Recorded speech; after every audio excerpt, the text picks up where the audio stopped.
Hello everyone, कैसे हैं आप सभी लोग। स्टेशनरी सॉल्यूशन चैनल के इस नई वीडियो में आपका स्वागत है। आज के इस वीडियो में हम डिस्कस करने वाले हैं एसएससी का जो लेटेस्ट अमेंडमेंट हुआ है फैमिली पेंशन रिगार्डिंग, तो उसी अपडेट के बारे में हम इस वीडियो में डिस्कस करने वाले हैं। अगर आपने हमारे चैनल को सब्सक्राइब नहीं किया, सब्सक्राइब जरूर कीजिए और बेल आइकन को जरूर दबाइए, जिससे ऐसे लेटेस्ट अपडेटेड वीडियो के नोटिफिकेशन आपको स्क्रीन पर मिलता रही। चलिए हम स्टार्ट करते हैं बिना कुछ देरी करते हुए।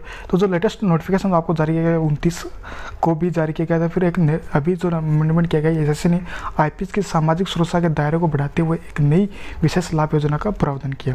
इसमें एसएससी के आईपीओ के लिए मृत्यु की परिभाषा में बदलाव करते हुए इन परिभाषा में कोविड-19 से हुई मृत्यु को भी शामिल कर लिया गया। जैसे पहला एसएससी में होता था, एसएससी को जो family pension, dependent on family pension उसी को मिलती थी जो एसएससी जो उसको जहाँ भी वो काम करा वहीं उसकी डेथ हुई हो, मतलब कंपनी के अंदर ही अगर उसको किसी ऑक्यूपेंट से या किसी वजह से डेथ हुई हो तो वही उसको उसकी फैमिली को पेंशन मिलती थी।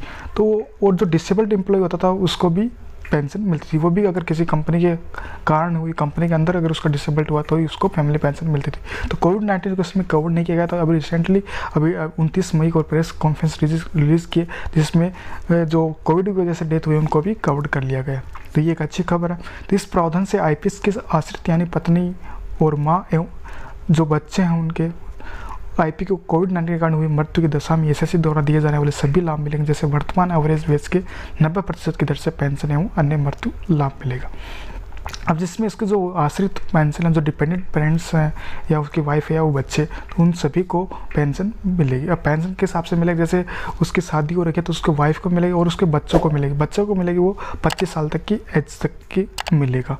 तो ये इसमें आपको ध्यान रखना, अगर किसी उसका शादी हो रखी है और उसकी वाइफ के मतलब उसके बच्चे नहीं है तो उसको जो बेनिफिट है उसको, अगर वाइफ दूसरी शादी करती है तो दूसरी शादी करने तक के पहले उसको ये पेंशन मिलेगी और माँ को उसके लाइफ टाइम तक उसको वो पेंशन मिलेगी अगर उसकी शादी नहीं हो रही तो उस एम्प्लॉय की। तो ये अमेंडमेंट में आपको 90% एवरेज सैलरी मिलेगी।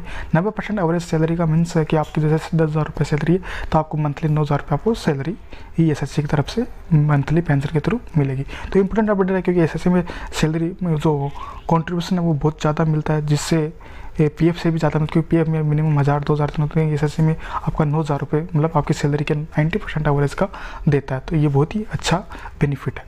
नेक्स्ट है कि कोविड के कारण घर पे हुई मृत्यु भी इसमें शामिल होगी। अब जो किसी एम्प्लॉय अगर डेथ होती है तो कोविड की वजह से डेथ हुई और घर में भी हुई है तो भी उसको उसका बेनिफिट मिलेगा। तो इसके अमेंडमेंट करने से एसएससी के 3.5 करोड़ बीमित व्यक्तियों के परिवारों को सामाजिक सुरक्षा की सुनिश्चित होगी। तो इसमें 3.5 लाख करोड़ बीमित व्यक्तियों के जो होते हैं उनको बहुत सारा बेनिफिट मिलेगा। तो ये बहुत ही अच्छा अपडेट है, जिससे बहुत सारे जो आईपी मेंबर्स हैं, एसएससी में कवर्ड मेंबर है, उनको बहुत सारी हेल्प मिलेगी और उनकी फैमिली को भी बहुत ही ज़्यादा इसमें हेल्पफुल, इस अमेंडमेंट से हेल्पफुल होने वाला है। तो ये विशेष योजना रेट्रोस्पेक्टिव यानी पिछले वर्ष 24 मार्च 2020 से लागू होगी, जिस कारण पिछले वर्ष से लेकर अब तक कोविड-19 के कारण जिन एलिजिबल आईपी की मृत्यु हो गई है उन सभी परियोजनाओं को इस योजना के राहत प्राप्त कर सकते हैं। और ये योजना अपनी प्रभावी तिथि यानी मार्च 2020 से 2 वर्षों के लिए चलाई जाएगी, मतलब 24 मार्च 2020 से लेके 24 मार्च 2022 तक ये स्कीम चलेगी।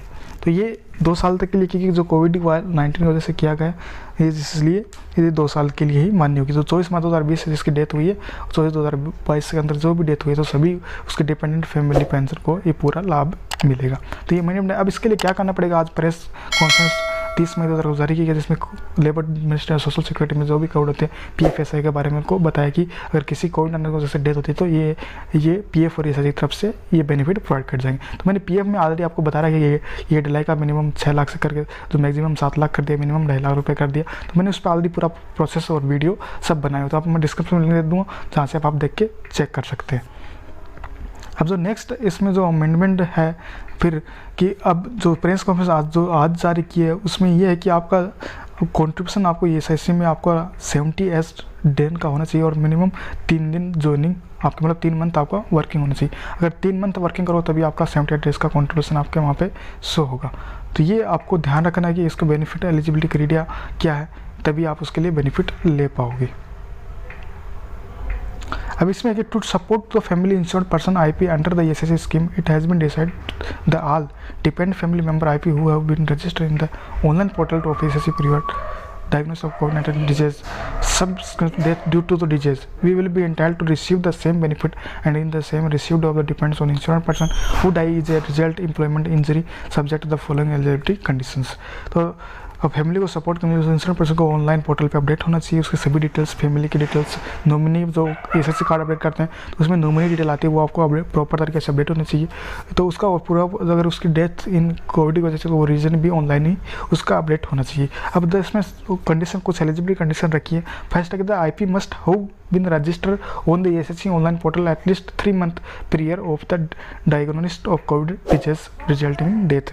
तो कम से कम उसको 3 month उसको ज्वाइनिंग होना चाहिए, तभी उसको एलिजिबल होगा। नेक्स्ट है the IP must have been employed wages and a contribution and 70 days aids should have been paid the payable receptive deceased IP during a period of 1 year immediately preceding diagnosis of कोविड-19 disease resulting in death.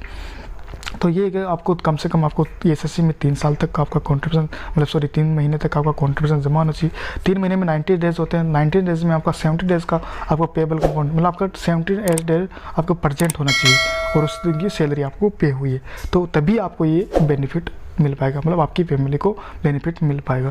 तो ये amendment किया, ये eligibility criteria, तो आपको ध्यान रखना। तो ये अपडेट आपको कैसा लगे कमेंट करके जरूर बताइए, ज़्यादा शेयर कीजिए, लाइक कीजिए और हमारे चैनल को अगर अभी तक आपने सब्सक्राइब नहीं किया सब्सक्राइब जरूर कीजिए। Thank you.